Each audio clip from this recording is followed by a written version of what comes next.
Welcome to the Regenerative Brands podcast. This is a place for consumers, operators, and investors to learn about the consumer brands supporting regenerative agriculture and how they're changing the world. This is your host, Kyle, joined by my co-host, AC, who's going to take us into the episode. On this episode, we have Craig Camp, who is the general manager at Troon Vineyard. Troon Vineyard is a Regenerative Organic Certified and Demeter Biodynamic Certified vineyard and wine brand. It is one of only 4 farms in the world to hold the distinction of being Regenerative Organic Certified at the gold level. In this episode, we learn about Craig's lifetime love affair with wine and how he landed at Troon. He details the vineyard's journey from a conventionally farmed, lifeless plot of land to an abundant and biodiverse ecosystem that it is today. Plus, we learn about the nuances of bringing wine to market and its potential to be a leading category in the regenerative transition. Craig has been in the wine game for over 35 years, and we were super lucky to have him on to share his wealth of knowledge with us. Tons of super informative information and in-depth info in this one. Let's go. What's up, everybody? Welcome back to another episode of the Regen Brands podcast. Very excited today to have our friend Craig from Troon Vineyard joining us. So welcome, Craig. Happy to be here. Excited to chat. I can talk about regenerative ad nauseum, so no limit. You've come to the right place. I think we all feel that way, and that's part of why doing this is so much fun. Because talking to strangers about regen is hard because nobody really wants to talk about it. That's not necessarily true, but it's a lot more fun to talk about it with people who get it, and we can kind of share this passion we all have, right? So I'm excited to do this episode. This is our second episode with a winery, and this is just a category I'm not super familiar with, and I learned a lot in the last one. So really excited to dive in and learn more about Troon. For those who are unfamiliar with your winery, your company, give us a quick lay of the land. Like, what sort of wines do you produce? Where can people purchase your product today? What sort of channels are you in? Is it primarily retail? Is it food service? What's the lay of the land look like? So Troon Vineyard, we're in extreme southwest southern Oregon. Everybody thinks about Willamette Valley up north when they think of Oregon wine, but they're here in the Applegate Valley and the Rogue Valley. There are over 100 wineries, so it's a very significant wine growing region. So we are located 25 miles from California and 60 miles from the Pacific Ocean. And as I look out my window here, I'm surrounded by the Siskiyou Mountains, which really define our area. We're kind of a transitional area between the cooler, wetter weather of northern Oregon and the drier, warmer weather of Northern California. So it's a really interesting place to farm because of that. I think, transitional areas make for more interesting, complex food flavor profiles. So we are one of 13 Demeter Biodynamic farms in Oregon, certified, and we are one of 4 farms in the world that is Regenerative Organic Gold certified. So we are really dedicated to this process, and I love talking about it because I always say we've got our 100 acres here is going to change the world, but if we can convince other people to farm the way we're farming, and part of that is showing that you can do this profitably. It's not with there's with no margin, there's no mission, as they say. So for us, we feel our certifications are part of that method to communicate what we're doing, and the fact that we can put these certifications on our labels, I think, really communicates to consumers that there is something to look into and check. So we have 100 acres here. I have about 50 acres of vines. Our vines are all dedicated to classic Southern French varieties. We kind of run the gamut. I have 21 different varieties planted here, and we focus on blends. But we're focused on reds like Syrah and Grenache and Mourvedre, and for whites, Vermentino, Marsanne, Roussanne, things like that. So the classic Rhone varieties are just ideal for this climate. It's a really unique climate. And on top of that, we have 300 cider apple trees, 4 acres of hay. We have lambs, sheep and chickens, and a 3-acre vegetable and fruit garden. So we have our own farm stand. And it's a really biodiverse farm. That's part of our philosophy. And as far as finding our wines, we are distributed in 17 states and three Canadian provinces. And of course, like everybody else, we have our website, troonvineyard.com. And, because our wines are sold generally in smaller shops, not big grocery stores and restaurants. So, if you have a natural wine store or wine bar in your town, you're likely to find Troon Vineyard wines. Gotcha. That's a lot to unpack. There's a million questions we could probably ask you, but one of the things I just want to comment on early on is one of the things that I think is so critical in the regenerative movement. And for you, it's talking about like this proof of concept, and you want to share the practices that you're doing at your vineyard and on your farm to try to get others to adopt that. So it's not necessarily that you look at it as a competitive advantage, although it is, but you're not trying to keep that to yourself. You want to share that and get more people producing food this way, which I think is just relatively unique in this capitalist environment that we live in. Instead of holding on to that competitive advantage, you want to share it. And I just very much appreciate like how most of the brands we interview feel the same way. And I think it's really, really important. Yeah, I think, we first followed this path, both for ethics, but also for quality. I mean, we believe that this way of farming produces a superior agricultural product. Where there's a lot of energies in the world we work with, the sun, the moon, there's lots of energies in the ground we don't even understand yet. But our job as a farmer is to take those energies and transform them into flavors. So that's what you see with a great chef or a great winemaker is trying to take that expression of a place. And I think that is our competitive advantage, not just the way we farm, but the fact that this is a unique place. And if we farm this way, it makes that expression even more individual and more personal. So it makes it a more interesting wine or vegetables or whatever we're selling at that point. Yeah, beautiful. Yeah. Craig came prepared because that little intro, I got 8 follow-up questions written down on my little piece of paper here that follow the format of the show. So he teed us up well. Craig, I kind of want to do 2 origin stories, right? The origin story of the vineyard itself and the brand, and then kind of how you got involved in your background in wine and how you came to work at Troon. So maybe take us through both of those stories, and then we'll get into all the agronomy and the commercialization and all the fun stuff. Okay, so Troon is named after Dick Troon, who first planted vines here in 1972. So he was one of the pioneers of Oregon viticulture. And so when we took over, I came here in 2016. We took over instead of changing the name. I need to pause you real quick. When you say viticulture, what does that mean? Okay, viticulture is wine, right? Farming grapevines. Yeah, got it. Okay. Farming grapevines. Yes. So agriculture. Like I mentioned, I don't drink any alcohol, so I literally know nothing. So thank you for educating me on that very simple question. Well, you can come farm anytime. It's like you're looking to get a little dirty. It's a good spot to drop by. Yeah, perfect. Yeah. So we kept the name in honor of Dick, because who knows if there would even be grapes planted here now.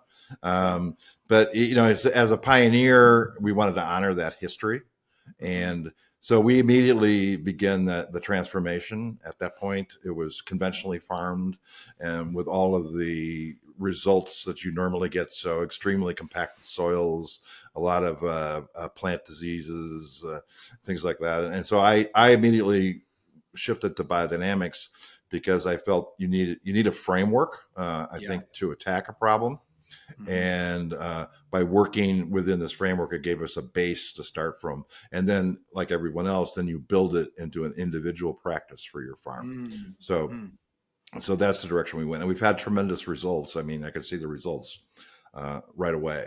And my background is I've been doing this for 35 plus years now. Wow. I started as an importer distributor in Chicago in 79 and Shout out to the Midwest, sold that company, and then went and worked in wineries and studied winemaking in Italy for some years. Yeah. And then I was in the Willamette Valley at a winery called Anami. And then I was enticed to go down to Napa Valley, spend a decade down there. But when I was in Willamette Valley at NME, I was buying some fruit down here. And I was always really interested in the potential for varieties like Syrah and Viognier in this region. So when the opportunity came to come back, I couldn't resist. And so I wanted to get back to Oregon anyway. I kind of missed Oregon after a decade in Napa, different Craig, environment. For the average wine person, you mentioned y'all grow 21 varieties. You're throwing some names of varieties out at that. But when you go to the store and you buy wine, it's not named after that variety of grape, right? It's a specific type of wine. So just talk about that conversion for us so people can understand what that is. Well, it's a little both. Okay. So when we make a blend, we'll give it a name, a proprietary name. For instance, we're on an area called the Kubli Bench. It's a geographic location where our vineyard is located. So, we call our blends Kubli Bench Red, Kubli Bench White, Kubli Bench Rosé, Kubli Bench Amber. And so those are blends. But you will also see you'll see Troon Vineyard Syrah, Troon Vineyard Viognier, things like that. So it depends on the circumstance. When you're making a natural wine like this, you have to follow the vineyard and the heart and year, because there's no additives or anything we can do. We're not doing any of these additions in the winery that big commercial wineries do to make up for whatever they lack to make a consistent product. So what we're trying to do is make a wine or beets or apples that reflect the flavors of that year. So some years they may be more blends, some years there may be more individual wines, but we follow what nature gives us. And I think that's kind of a key aspect of this type of farming, is to have that kind of connection to the plants and understand what they're giving you that year. I mean, what we're trying to do in everything we do is just to create natural systems, right? So we want a natural system in the soil. If you have a natural system in the soil, you'll have a healthier plant. The natural system of that plant will be healthier, and then express and be more sensitive to the climate of that year, and then be more expressive in the fruit or vegetables that you pick. Craig, when you were showed clearly up, very. Oh, sorry. Go ahead, AC. Okay, you're very clearly well versed in the regenerative space from like a philosophical perspective, from a practices perspective. You've been doing wine for 35 years, which is literally a lifetime for me. And I'm curious, number one, what got you interested in wine in the first place? This is going to be a 3-part question. What got you interested in wine in the first place? 2, what has kept you in wine for 35 years? What is so stimulating about this industry that keeps you going and motivated to be passionate about your work? And 3, where did the intersection of wine and regenerative first get on your radar, and why did it become a passion project of yours?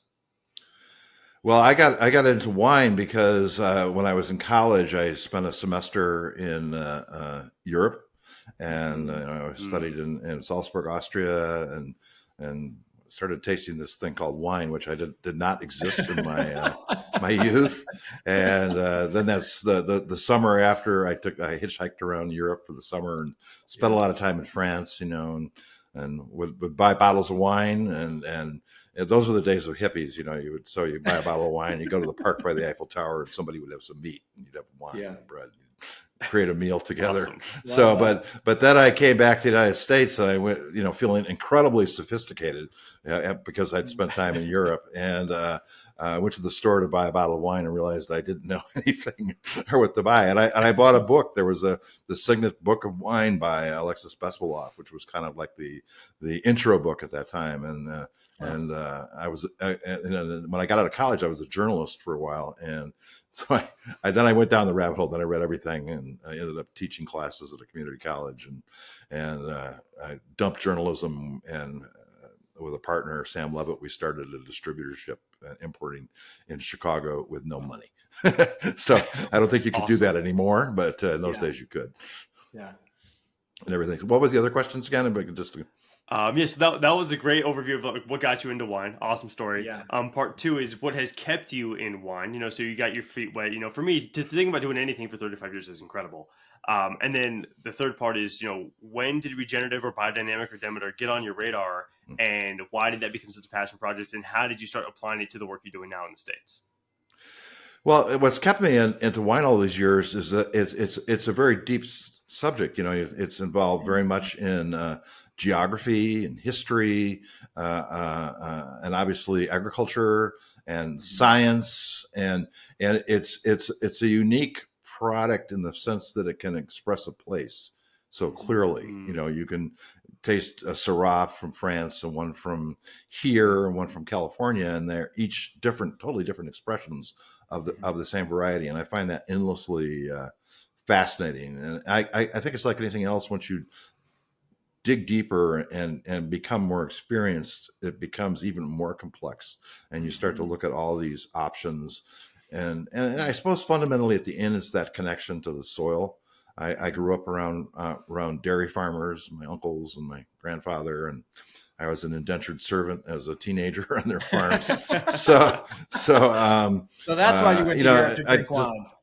Yeah. So I just felt that it's just so endlessly complex. It never gets boring, and it has a mixture of science and art. I think is really compelling. And then as far as the getting interested in regenerative, I think it's like a lot of people. You taste something and go, wow, this is really different. It really tastes good. And then you look into it and I say, oh, look at how they're farming. And especially biodynamics, to a lot of people, that sounds like it's pretty crazy stuff, we're doing fermenting and cow horns and, manure and cow horns and, planting by the moon and things like that. But then, you keep tasting in something and it goes, that's really good. And it turned around as biodynamic. And after enough, you say, well, I think I should look into this. And like most things, when you sort of delve into it, you find that it's more practical than it may seem on the outside, especially the way journalists will tend to report and things. They like to kind of focus on the esoteric and things like that because it makes better copy and better photos. Yeah. But we look up on biodynamics as a practical type of farming, where what we're doing is basically we're doing this complex probiotic program. So we are doing ferments of manure and other plants, and then inoculating our soils with food for the mycorrhizae and everything. So again, it makes a lot of sense, and it's interesting because science now seems to be growing closer to a lot of these philosophies. One of the things we do is there's a ground quartz that we use to aid photosynthesis that's sprayed on the vines in very minute quantities. And now everybody's applying silica. You can buy silica products for your garden, spray it on, because they realize it builds cell walls. So like so many things, the ideas that they had in the 1920s when they came up with a lot of the biodynamic ideas, the reason they thought it worked may not have been correct, but it did work, and it was because these things were mostly based on tradition, agricultural tradition, and they were going back. So, and the whole regenerative process, then, it's like anything else, you delve deeply into it, and it becomes ever more rewarding, and both to you as a person and your work, but also in the quality of what you're making. So it's a satisfying experience all along. You start off, like everybody else, you start with organic, and then you realize, organic, all they're telling you to do is what you can't do, And then we got into biodynamics, and to me, that was much more proactive, that ability to push in, and then the concept of the whole farm as an organism, the biodiversity and everything working together as a system. And as you practice it, you see it work. I mean, you can see it actually in the flavors you're getting, in the chemistry, for instance, of the grapes when they come in for harvest is more ideal. But when the Regenerative Organic certification came along, it really appealed to me on several levels. Is one, I think it can be more accepted by a lot of regular farmers than biodynamics which is, the bigger the farm, the harder it is to do.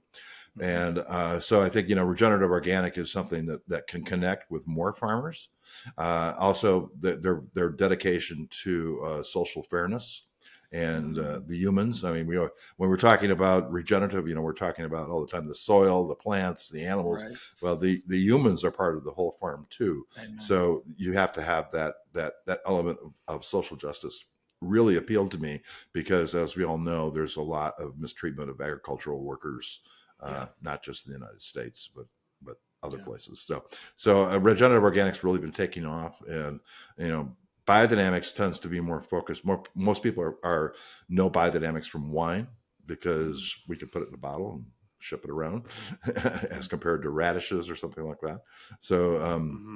But the regenerative organic, I think, is really taking off. So we've invested a lot of time and effort. We were kind of the beta testers, I think, in a lot of these, as they went through, like the Equitable Food Initiative, EFI, who did our social fairness certification. They never worked with a farm as small as we are. And, wow. And then, of course, I'm in Oregon, so I have lots of laws to follow as far as worker safety. There's not only federal OSHA, but Oregon OSHA, and there's a lot of protections here for farm workers and minimum wages and things like that. So they didn't quite know what to do with us because a lot of they were working with really big agricultural operations, even in outside the United States and South America and so forth. So we helped them develop a small farm certification that they call Ergo that we were the first to achieve. Well, Craig, I want people to understand how where you're at in terms of being ROC Gold and how there's only 4 farms in the whole world. I can't remember off the top of my head, but I want to say the last stat I saw was there's 118. I know it's plus triple digits farms that are certified. So to be in that less than 5, 4, 3% category is just super impressive. So kudos to you there. And one thing we like to do each episode is kind of try and get the brand to take us through some key differences between conventional of their product and their operation. And in your case, that'd be biodynamic, regenerative, organic. Maybe the best way for us to do that with y'all is to take us through what this farm looked like in 2016 when you showed up and the journey now to everything that you've implemented since. Maybe that would be a good way to kind of illustrate what's conventional wine look like, and then what does Troon Vineyard, right now look like? Well, if you'd been here in 2016 and just came back, hadn't returned, you would not recognize the farm. Except maybe some of the buildings are the same, but the farm itself is totally transformed. I think the biggest difference, obviously there's a difference in look because we've replanted vines, we've put in gardens and hay fields and cider apple trees and all this diversity. But the biggest difference to me is the amount of life here now. If you go outside today and the air is full of butterflies. It's everywhere, and there's hawks and our owl boxes are all full of owls and bats and this. So it's just teeming with life, and that I think is the biggest indicator of a healthy farm.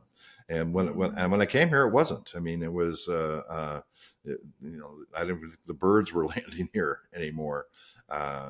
These chemicals, they destroy the food chain. So if you destroy the base of your food chain, you lose the rest of the life there. So our goal then was to replant. So if you like flowers, you'll like Troon because there are flowers and pollinators everywhere. We've dedicated over 10% of our property to just pollinator habitat.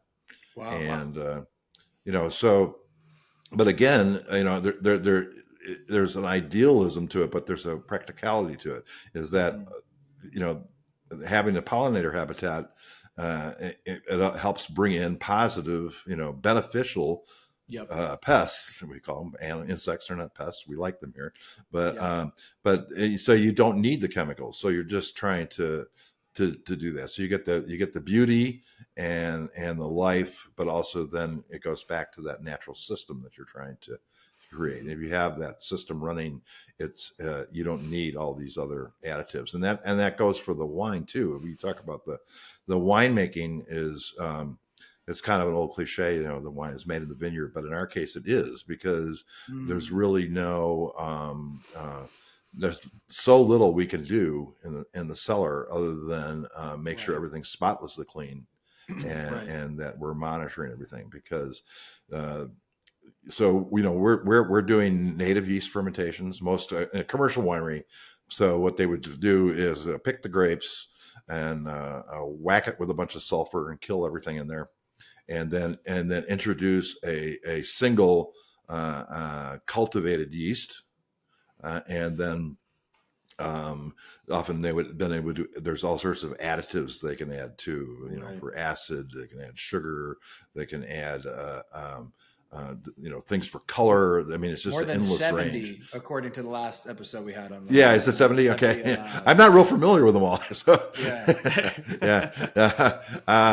So, I mean, for instance, on our wines, we are ingredient labeled, which you don't really see very often, because we only have 2 ingredients. We have grapes, and a little bit of sulfur is added before bottling for stabilization, and that's it. And in fact, with our bottling this summer, there'll be a QR code on the back of all our wines that will lead you to a page for that wine that will give you all the nutritional information too. So the calories, the sugar, everything. Awesome. So our goal is to be totally transparent. And, I think that's the type of consumer that we're connecting with. I mean, we're a small winery, we're not trying to be in the mass market. We're a niche winery trying to connect with the niche market. And that market's very demanding, and they should be. And we try to give them the information that they want. So just going back to the winemaking then, so the idea of a big commercial winery like that is they want to make the product the same every year. And that is not our goal. Our goal is that the wine should be different every year, because that reflects the nature of the weather and the soils and all these things that we're doing. So if you let the natural system ripen the fruit, you'll get a distinctive wine every year, and that's our goal. And that's why we don't want to use we don't use new oak barrels. We don't use besides the additives, we're looking at everything. We want a neutral influence of our winemaking. Our winemaker Nate Wall is he describes it as minimalist winemaking is but again, but he spends a lot of time in the vineyard. So it's, we're the idea is if you have healthy fruit, you don't need to add all that stuff. You have the chemistry is there to naturally produce wine. So, that the major difference is it's just like any other product. If you look at a really wonderfully grown organic green pepper, and then go to your local grocery and buy taste the two together, they're not the same thing, and that's what we're doing too. It's agriculture, and then expressing that agriculture in your final product.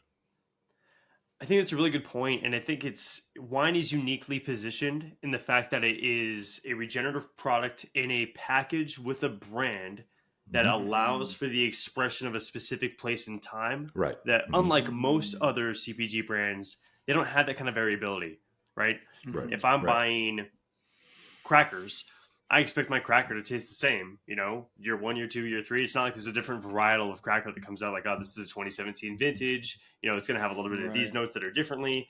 And the entire industry sort of like it kills the opportunity for that to take place because of slotting and UPC codes. And if you change the LOI, the nutrition facts panel, like everything has to change. But wine has the ability to express itself differently. And I think it's really important that it can do that, and it can kind of lead the way from a branding perspective in telling this story. And hopefully that can kind of cascade down to some other categories in the future.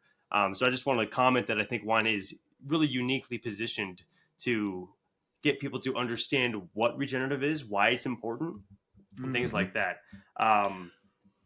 So in addition to me rambling, there's two things I want to ask.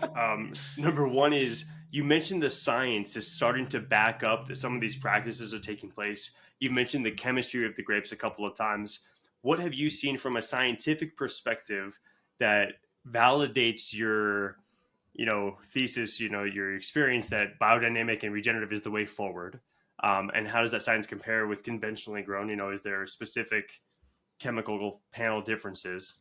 I'd love to learn more about that. And then part two, you mentioned the QR code, and food service is a different industry than retail, but how are you going through the storytelling process of the brand to get those niche, high expectation consumers to understand the unique proposition that Troon has, right? Like, what does that look like? Well, the storytelling is fortunately, and thank you for having me on. We're talking to people like you who are communicating this message. I think that the whole podcast industry is really making a difference in getting out this kind of information. And as far as wine, I agree with you. I mean, we have a big advantage over other products, and like you said, because it's a transportable product that has a relatively long shelf life, and has a label, the information that I can drive people back. If you're selling fresh produce, it's much harder to do. If you're growing, radishes and tomatoes and things here in Oregon, it's hard to sell them in New York. And it's kind of self-defeating. And we can. Well, and on the produce front, sorry to interrupt, but on the produce front, like sometimes you might just get a killer apple, and you're like, "Wow, this apple is incredible." Yeah. And then the next apple isn't, and you have no idea why. It just is what it is. There's no that traceability. To your point, you can't trace it back. So sorry to interrupt. Right. Just wanted to comment on that. Right. Well, I think a lot of products have recipes. Okay. Say like Triscuits. Okay, Triscuits. They got 3 ingredients, and they know how to make that. Every box of Triscuits is exactly the same because there's a recipe that you can replicate. But we can't do that because we're getting a slightly different chemistry each year. So we can't write a recipe and then replicate it. That's industrial winemaking. They create a recipe and then force the product into that category with additives. So it's a totally different concept. So we're just trying to be honest, and also, but it's also for ourselves. This is, we do it because this is our passion. We want to express wine like that. That's the kind of wine we like to drink. It's the kind of produce I like to eat. So it's everything's kind of circular. It has to come from within to do it. Right. And then the science piece. You mentioned some of the chemistry. Okay, so there's a lot of science in winemaking. Everybody likes to put up the artistic side of it, but there's a lot of science. And so, like when the grapes come in every year, we do complete, profiles through a professional laboratory. So we know every part of how much potassium there is, how much tartaric acid, how much sugar. We know that exactly every year. And so we keep obviously records of all that. And there's the indicator called YAN, Y-A-N, which is the amount of nitrogen that's available in the must fermenting, and the yeast need that nitrogen to be able to do their work. So you need a certain level of nitrogen available to them. So the first year I was here, our YAN ranges were in the 70s, which is really low, especially for, in our case, a native ferment. So we're not using these hyper aggressive industrial yeast. We're just relying on what's there. And now we've more than tripled that level just from the farming alone. So not only are we not low, we're in an ideal, like the ideal place. People come that stop here will have interns come, and they haven't done native fermentations, and they're always amazed. Hey, it does it by itself. Just put it in their tank, let it sit for a while, and it starts fermenting. So. Also, I think this is another expression of place is native yeast. So, as I mentioned, in industrial wine, they're killing all the yeast and then adding one yeast that's extremely efficient. We're using dozens, maybe hundreds some years of different types of yeast are involved in the ferment. So each of those yeast is adding some nuance.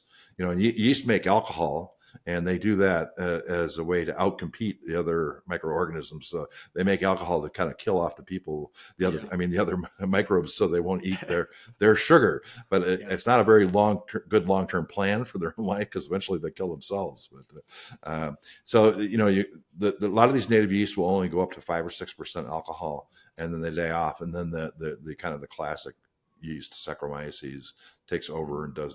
But that little period in the beginning where all of these yeasts work at aromatics and textures and flavors that are unique to that year, because every year that mixture is going to be slightly different. Right. So, and you said these are native yeast, so they're naturally occurring on the fruit themselves as they're growing on the property. Yep, they're just here. So again, and the yeast mixture of the vineyard down the road is probably slightly different than ours. Right. So, and also I think our farming, will tend to promote fermentation, yeast development. Also, as part of our composting program, we take all the remains, all the press, the grape skins and the stems and everything, go into our compost piles. Wow. So those are all full of yeast that were successful that year, and so that's going back in and then being spread throughout the vineyards, so that we're repopulating with the most successful yeast. The theme that's coming up to me is like natural productivity versus synthetic productivity across the growing, across the processing. And Craig, one question that's coming to my mind as you talk through this, and you made a comment earlier, kind of some of these things are hard to do for large scale commercial vineyards and wineries, right? What is not hard to do? What could, we understand maybe not everyone can be Troon, right? But if we really want to have more regenerative acreage or just have better care of our land, what do you think is low hanging fruit? And then maybe what do you think are some things that are going to be really hard for a large scale vineyard or winery to do? I'm just curious. Well, grape is a low hanging fruit. Sorry, really bad joke. We'll take it. I think the hardest thing for a bigger operation is controlling weeds. Okay. So we're no-till. So we're not disking everything up every year. But there's two types of weeds in your vineyard. There's the alley, in between the vines, and then there's the undervine. And the undervine is the challenging one, because obviously you don't want weeds growing up into your fruit zone. And that tends to be where you irrigate. You're doing drip irrigation, so the weeds get to drink the water along with the vines. So you're encouraging that. So obviously it's much easier to just spray something to kill it all than it is to go back and do manual tractor work to remove it. I mean, there are ways to do it. There's undervine tillage. There's we use a product like Clemens weed knife when we're developing that literally just cuts a swath under the vine. You just got a trip on it, so it hits the vine, bounces out, bounces back, and then wow. So that's probably the biggest thing. So the key to do it on a large scale is really moving to no-till. And for a lot of people, that's hard to accept. They're kind of used to the work of cultivation, and I think so. If you can convert to no-till, then so now all we have to do is mow a couple of times a year. So we're not we don't have to go through and do that undervine work. We just mow. Also, people probably think it looks awful. We think it looks beautiful, but there's a lot. It gets kind of long sometimes. We're not trying to make it look like a golf course, and so it gets pretty shaggy out there. But again, that's pollinator habitat and part of the expression. So, the advantage, it's expensive up front because it requires some different equipment and things like that. But once you get the system rolling, it's actually cheaper. Because these chemicals that these ag companies sell are very expensive, Yep. And if you're having to do that multiple times a year, and then you're basically killing all the life in your soil when you're using them. So Right. I think that if we can convince people to move to no-till, and you see this all over I mean, this is not just in the wine industry. I mean, Right. there's a big no-till movement out in the Midwest and some very large agricultural operations, and I think they're leading the way. I mean, they're really showing that not only does it work, it works better, and is actually cheaper to do in the long run. And now that there's water issues, with rain, you're either got not enough or too much anymore. So if you have in a no-till system, you can handle either too much or too little, and that I think that's people are going to have to move in this direction. But it's impressive. I mean, you see some of these farms out in Iowa and Kansas and stuff. They're doing no-till. They're doing thousands of acres. So it's really, really impressive. And there's a website, notill.com, I think, and they have a good newsletter, things like that. But it's impressive. That to me is the key to getting on a large scale. We have to get out of this paradigm of constant cultivation for multiple reasons. So once we can convert people to no-till, there's an opportunity to do it on a very large scale. Yeah. I'm curious, from a storytelling perspective, how much of the story you're telling your consumers is focused on flavor versus the environmental benefits of regenerative, and how do you position like those different value propositions as you tell that story? Well, I think in our case, I think it's the same story that we're telling at the same time, because our commitment to the environment also improves our product. So I think if you're doing it right, it becomes the same story. And that's the key. I mean, I think the secret to good marketing, especially in this age of social media and everything, is to actually have a story to tell. A lot of people don't have a real story. And if you have a real story and real energy and passion behind it, there's a market for, there's people that want to listen to that story. And but if you're just making something, I tasted this and I want to make something that tastes like that too, and I'm going to keep repeating that. There's nothing really compelling about it. You're just industrially producing something. So that's it. I mean, I don't know if we separate them in our minds anymore. I think the farming and the environmental impact and what we grow and make is all the same story. They're all just interrelated, and they can't exist individually. My first interest in getting into biodynamics was wine quality. It wasn't. I mean, I was always an environmentalist. I believed all that and thing. But the reason it got me interested in it was I think I can make better wine if I do this, and then it all rolls together and becomes as you mature as a farmer in the system. You turn it into, then you transform it into your own expression of. So there's these, there's the basic rules of biodynamics, basic regeneration, but each farm is its own entity, and you have to then say, well, I need more of that and less of this, and for my farm and my situation, for what I'm growing.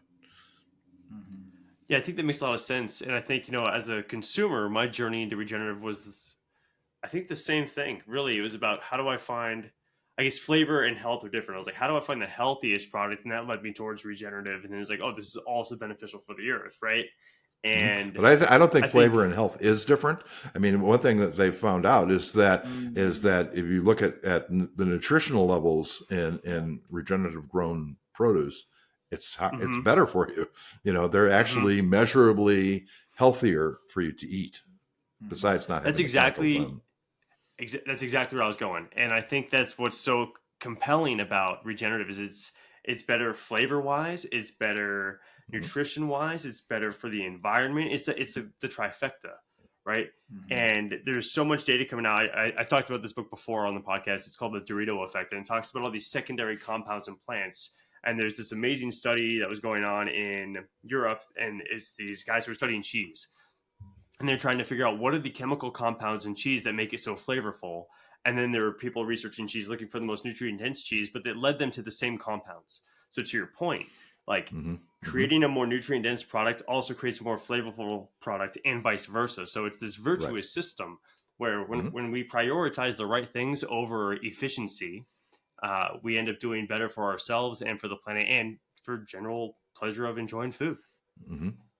Yeah, I mean, if you think of how agriculture developed, thousands and thousands of years ago, people were looking for things that tasted good and made them healthy, and so that these plants were selected, from wild plants and then brought in and cultivated for those reasons. What's happened, what we've done to food is in the last 100 years is really amazing, because it didn't exist.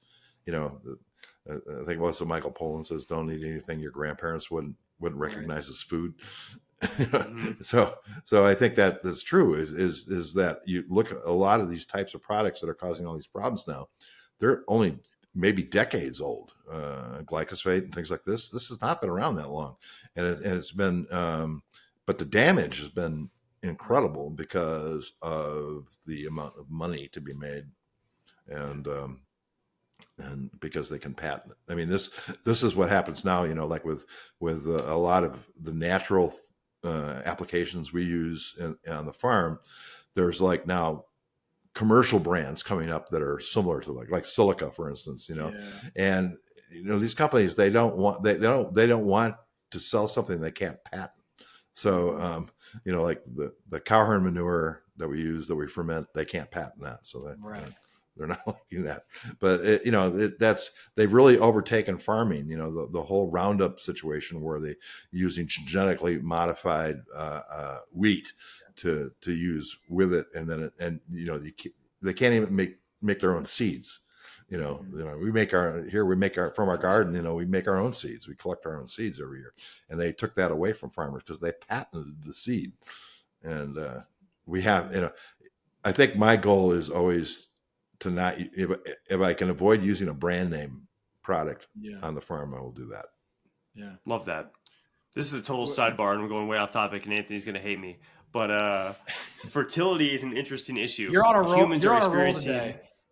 I'm flowing, man, which is weird because I'm sick. But fertility is an interesting issue. And, humans as a species, especially in North American Western diet, are experiencing unprecedented fertility issues. Testosterone's dropping, people are having a harder time having kids.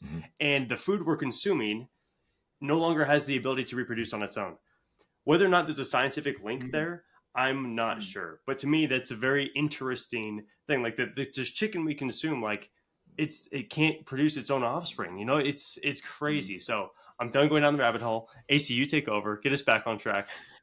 Sorry for being in a uniquely distracted mood today.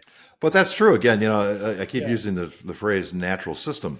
That's not a natural system. That you got a plant that can't reproduce itself. That's not how it works.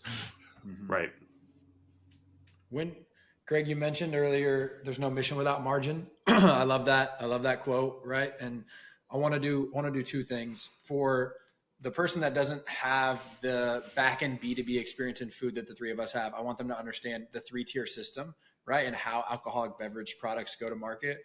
And basically, to frame that for the people that regularly listen to the show, we talk about grocery items that mainly go through a distributor like a UNFI or a KeHE to get into a Sprouts or a Whole Foods, but that is not legally required of them. They can sell directly to whoever they want with a regular food product.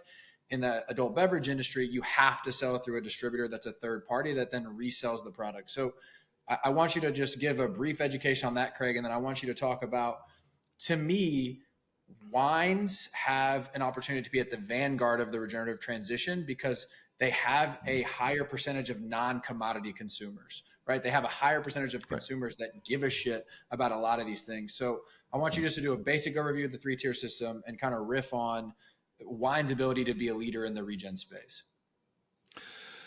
The three-tier system, everybody's favorite topic. After Prohibition, the federal government said, okay, each state, you make up your own rules. And so selling wine in the United States is selling like to 50 different countries. Everybody's got their own rules, their own taxes, and so forth. And, a lot of wineries complain about the three-tier system.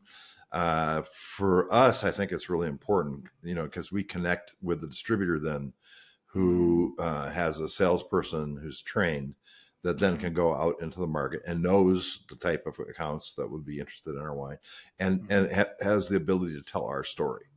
Yep. And so I think that's a really valuable relationship. But of course, we don't. We're working with distributors of like mine. They specialize in the kind of wines we make. So the market tends to be controlled now by a handful of gigantic distribution companies that are have individual distributors all over the country, and to get into that is a whole different world. I describe it, it's like there's the beverage alcohol market and the wine market, and there's a lot of, there's a lot of wine that's sold like it's vodka. It's just make more of it, sure, and throw a funny label on it and put it out, and that's a different kind of sales. But I don't actually work in that environment. They're not interested in a small allocated winery from Southern Oregon. They want stuff they can move, as they so delicately phrase it, move boxes of. So we're not in the moving boxes business. We're in the connecting with people that care about what they consume business. Mm-hmm. So that's I think is the so we are look at our distributors as partners.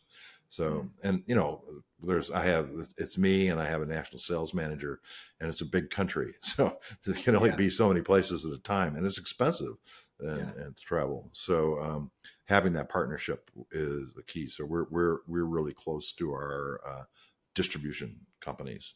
So, what was the last question? Yeah. How can wine be a leader in terms of driving regenerative consumption, because there's less commodity consumers in that category, in my opinion? How can it's true. I mean, the kind of people that are interested in that spend extra money for organic food at the grocery store are the same customers that are buying our wines. And the fact that there are you have to have enough affluent people, not necessarily rich, but people that can afford to spend a few extra dollars on these products. Otherwise, people can't farm them. I mean, look at the success now of farmers markets across the country. 20 years ago, it was rare to find a farmers market. Now it's rare to find a town that doesn't have a farmers market. And so that lets all these small farmers, these market garden farmers, exist. They can actually make a business out of it by selling direct. And that's changed the food scene totally in the country. I mean, we have restaurants down here that are buying our vegetables from us because they want biodynamic vegetables that are grown locally. So the fact that wine works in that area, that type of consumer, and that it can be transported, and that it can contain a lot of information and storytelling. And to tell you the truth, wines like ours, where they're usually consumed, are at a table with food. So it's reasonable to assume if they're buying biodynamic wine, they're probably buying organic produce and organic meat, and they're sharing it, right? They're sharing it as they're consuming it. So there's that storytelling element. It's that ultimately, the most powerful marketing is word of mouth. And that's so, just as you described, I mean, you have friends over for dinner and you have this wine and this food, and they say, "Where'd you get that?" And this is really good. And this is a different why. And they're into it, and they tell the story, and another person is converted and another person is converted. And that's been happening now, fortunately, for decades. And it's even the most commercial grocery store has organic produce now. I mean, it's really everywhere. Now the trick is to make sure it's high quality organic produce.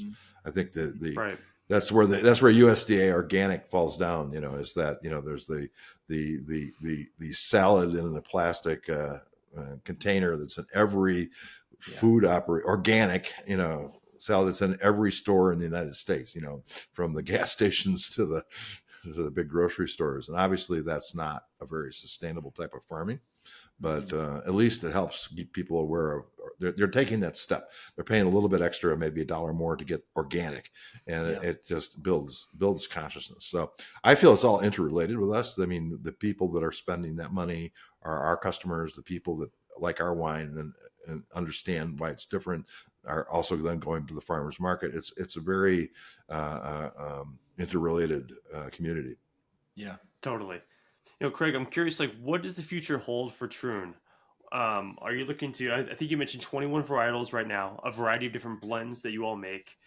Is the plan to continue to expand that portfolio? Is it to double down on what you're doing now and look to grow the niche market, to be a leader in education? Are you looking to grow distribution in more states? What are the goals for Troon? Because it feels like a relatively, 50-acre niche. I want to understand how you see the next 3, 5, 10 years playing out in the best case scenario. Well, because we had to replant a lot of the vines because of various diseases that were here when we came. Mm-hmm. So they're not all in production yet. It takes 3 years before you get your first crop off of a grapevine, and really 5 to 7 before you're in a regular production. So we've completed that process now, and we'll be slowly growing our production. And then the apples are even worse. It takes about 5 years before you get apples.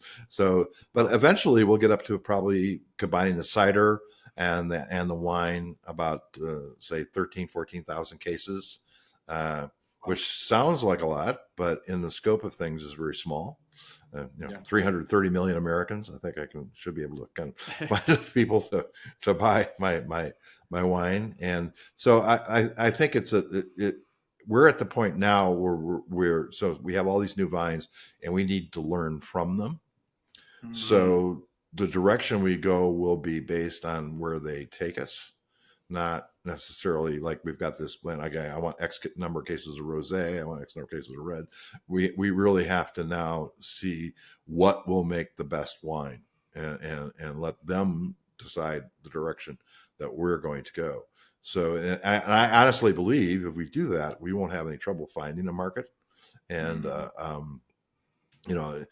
I think quality does sell. Fundamentally, if you have, if you're distinct and you have very high quality, you'll find your market. Mm-hmm. I think you're spot on, especially with wine. And I love that phrase. I think Anthony and I both had the same sort of head nod when you said, we'll learn from the vine. And from a regenerative perspective, we've had a few different brands on who talk about innovation, and it really is about what does the land need versus I want to break into this category or varietal, so I'm going to grow this here, whether or not it's the right thing for the land or for the vine. Right. I mean, this is a big problem. This is a big problem. If you want to grow regeneratively, you need to put a plant in an area it wants to grow. If you force a plant into somewhere that's not ideal for it, you're going to have to throw a lot of junk at it to make it go. So this is why the varieties we picked were based on, we came in and we did soil studies. We had 75-foot deep soil pits with a couple of PhDs in them per week. Wow. We analyzed the soils.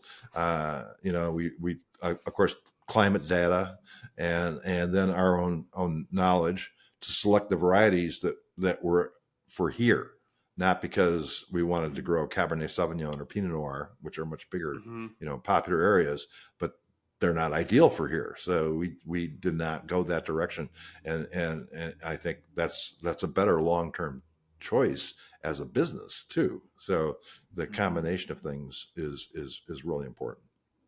Mm-hmm. Totally agree. The thought and the intentionality is just so apparent and so clear. So just kudos to you and the whole team, Craig, for that. And just, there's absolutely a vision and alignment behind it. And we need a lot more of that. It's interesting you use the word intentionality, because intentionality is a fundamental tenet of biodynamics is that everything you do, you should do with intention. Don't just let it go by you or don't pay attention to things. be intentional about everything you do. And if you have that intentionality, even in the small things, you're going to make a better product. Mm-hmm. Well, that's a good segue into our final question, which is, how do we get Regen brands to have 50% market share by 2050? Well, it's an interesting question. The market, you can see it developing. I mean, there's the Regenerative Organic Alliance here. There's a regenerative group in Europe now. I think there's a deeper understanding that we have to go beyond organics and even beyond biodynamics to this more complete system. And I think the regenerative organic concept is a more complete system. So it makes it more accessible for farmers. Mm-hmm. And I think that's the key, is that as we convince more farmers that they can make money and actually make better product, that it will generate. This is what's going to take over market share, is fundamentally convincing. I mentioned Triscuits before. If you can convince Triscuits that they're going to make more money if they use regenerative grain in their crackers, that is inspirational to them. And I think that's the next step is we have to, is converting the producers and the farmers first, because I think the consumers are there. The consumers want it. If you give them the option, they're going to take that product that they perceive to be more healthy. They may not know why, but they say, oh, it's regenerative, organic, that's got to be better for me, right? They may not know why it is, but they have that knowledge. So if we can, it's changing the production chain to that. I think that, but it's happening. It's surprising how aware people are. The consumers are very aware. If you go into a market now, they're very aware of this. And if the farmers, a lot of farmers don't like change. They've been doing it that way for decades. Maybe their father did it that way too now, and they've got hundreds of thousands of dollars invested in tractors and equipment and things like that. So making that change, it's a very big decision for them, and not so easy. So I think that's our goal, is showing people how they can make that change and still stay in business. That it's actually a better long-term business choice. That you'll be more sustainable as a business if you farm truly sustainably. Mm-hmm. I think you're right. I think, I can't imagine any consumer saying, hey, choose this option. It's more flavorful. It's better for you. It's better for the planet. Like, who would say no to that? And to your point, like, the businesses are going to have to get there. The supply chain is going to need to catch up. But we've asked this question to a lot of people. I don't think anybody's answered, like, we need to prove out that to the Triscuits of the world, you're going to end up being more profitable by implementing these practices. So that's the first time we've heard that answer. And I think it's a really interesting one. And I think you're right. If we can prove that it will be more profitable, of course, big food's going to jump on board. Right. So it's a really interesting perspective. Right. I mean, they're businesses. They have a bottom line to achieve, and but I guess the market also pulls through. I think this is where chefs are real leaders right now. Because now the whole thing, farm to table movement in restaurants, I think is having a big impact on consumers and that whole concept, because a lot of chefs are good marketers. They get out there and they tell their story, and the press loves to go and take pictures of the food and stuff. So it's a very effective way to communicate that out. So the chefs, I think, are really helping us lead this category. Mm-hmm. For sure. And the product speaks for itself, right? I have not had any of Troon's wines, but I've sent them to someone as a gift, and I got a text. Okay.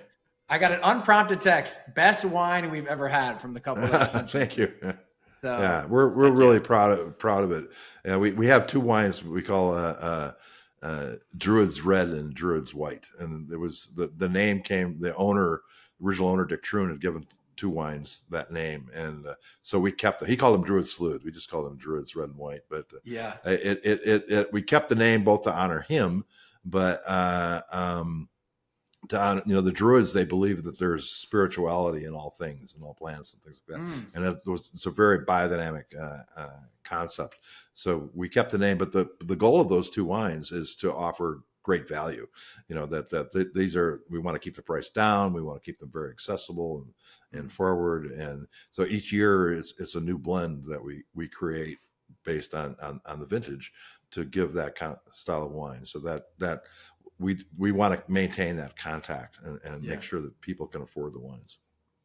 Awesome. On that note, I want to make sure that anybody listening who's interested in trying Troon, the website, is it just www.troonvineyards.com? Is that correct? Troon Vineyard, singular. Not vineyards. It's Troon Vineyard. Troon Vineyard, no S. Yeah, it's just the one. Right. Like that. Awesome. Well, Craig, thank you so much for the conversation today. As I anticipated, knowing nothing about wine, I was still very stimulated. Anthony, thanks for keeping us relatively on track. Really appreciate your time, man, and everything that you're doing. Yeah. Thank you so much. I really appreciate the time and what you're doing. That's really important, that the way you guys are communicating, this does make a difference. Thank you, Craig. Appreciate it, man. For show notes, episode transcripts, and more information on our guests and what we discuss on the show, check out our website, regen-brands.com. That is regen-brands.com. You can also find our Regen recaps on the website. Regen recaps take less than 5 minutes to read and cover all the key points of the full hour-long conversations. You can check out our YouTube channel, Regen Brands Podcast, for all of our episodes with both video and audio. The best way to support our work is to give us a 5-star rating on your favorite podcast platform, subscribe to future episodes, and share the show with your friends. Thanks for tuning in to the Regen Brands Podcast, brought to you by the Regen Coalition and Outlaw Ventures. We hope you learned something new in this episode, and it empowers you to use your voice, your time, and your dollars to help us build a better and more regenerative food system. Love you guys.